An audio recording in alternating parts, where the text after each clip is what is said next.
Bien, continuamos con la enseñanza de esta semana. El tema general es la autoridad espiritual, el cual es un recurso indispensable en los hijos de Dios. Veamos por qué. El Señor nos ha mostrado a través de esta semana, primeramente lo primero que nos enseñó es de que el mundo está bajo un poder engañoso, que está creyendo una mentira, está engañado. Eh, Si está engañado es porque piensan que la mentira es la verdad. Esa es la característica del engaño. Está bajo ese principio demoníaco de la muerte, que a través de la mentira están logrando engañar a la mayoría de las personas en esta tierra. Luego se nos reveló en el segundo versículo en el libro de Ezequiel que el Señor o el deseo del Señor acerca del pecador, del impío, no es su muerte ni es su condenación, sino que el Señor desea que el impío se vuelva de su camino y que viva, viva eternamente. Quiere tener comunión con su creación, pero no puede tener comunión cuando el pecado impera en la vida, en el corazón de una persona. Por eso es necesario que haya una liberación del pecado y una restauración.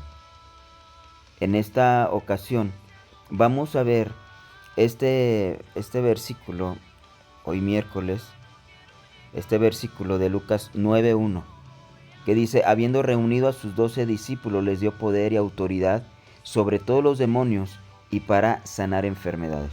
El subtema de este día es de pecadores a discípulos. Y es que es así, el Señor necesita discípulos para propagar las buenas nuevas.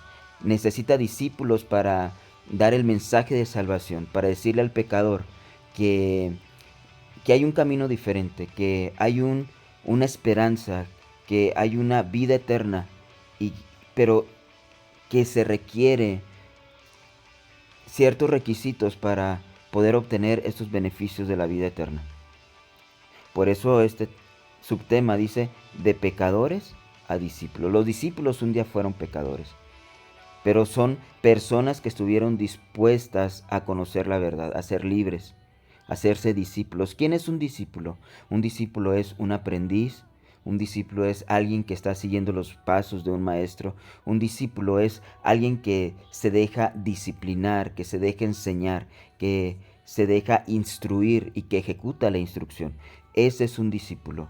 Un discípulo empieza a pensar como su maestro. Un discípulo empieza a actuar como su maestro, a comportarse como su maestro.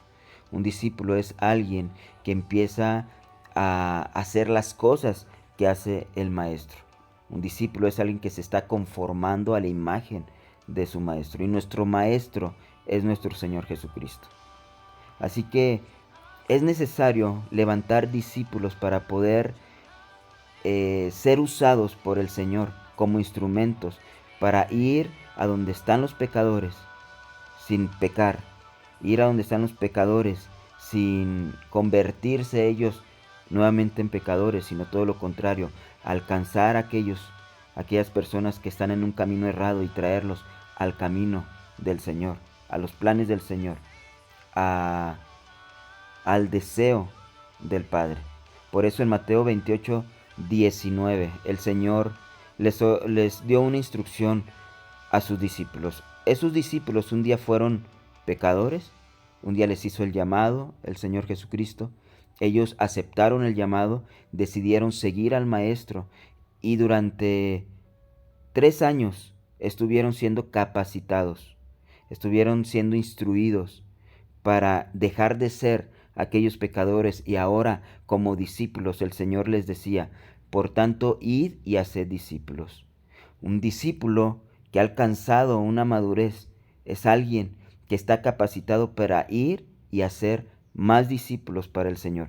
Y de esta manera ha llegado el Evangelio hasta nuestros días. De esta manera hemos sido alcanzados por que aquellos discípulos cumplieron fielmente la instrucción del Señor cuando les dijo ir a las naciones a hacer discípulos, bautizándolos en nombre del Padre, del Hijo y del Espíritu Santo. Entonces,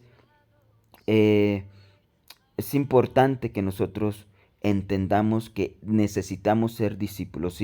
Si yo deseo ser utilizado por el Señor para alcanzar a otros y dar el mejor regalo que se le puede dar a una persona, que es transmitirle el mensaje de salvación, porque de nada sirve ganar todo el mundo, ganar los beneficios de esta tierra si al final se perdiera el alma, si al final se fuera al lago de fuego, si al final se perdiera eternamente. Eso no sería una ganancia, sería en realidad una pérdida. Entonces, ¿quién es un discípulo? Un discípulo es aquel que está dispuesto a tener disciplinas.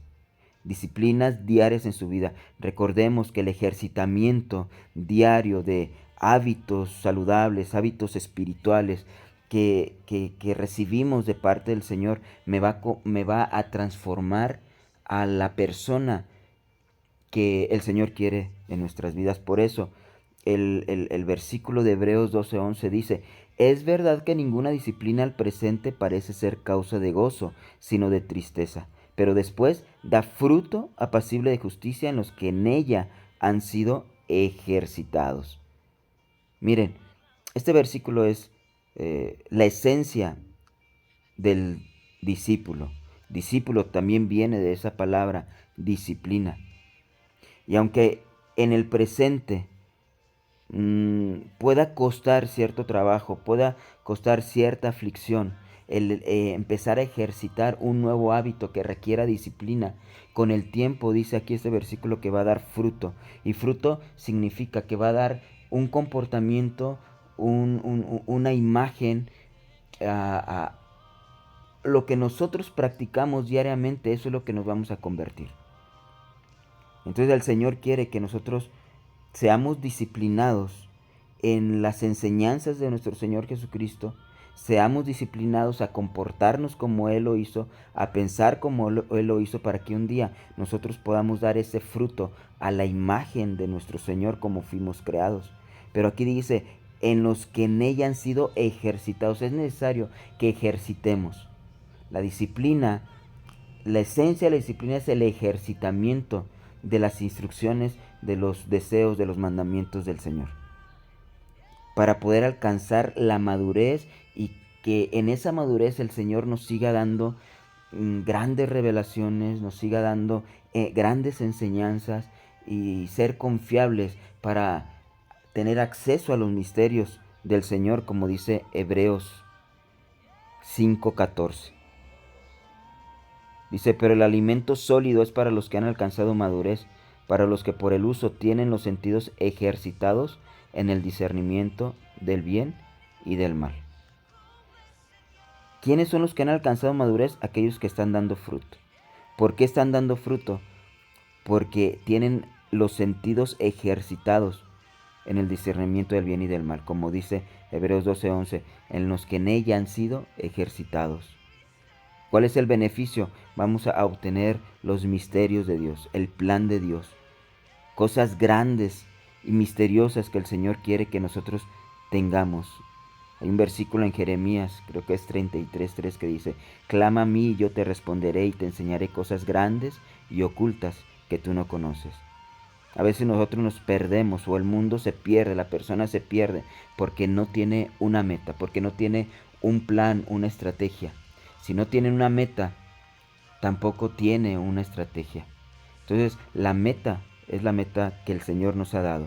La estrategia es la estrategia que el Señor nos ha dado a través de su palabra. Busquemos esa meta, busquemos cuáles son las disciplinas que tenemos que ejercitar en nuestra vida, para que un día podamos nosotros, como discípulos, conformarnos a la imagen de nuestro Señor, de nuestro Maestro. Amén.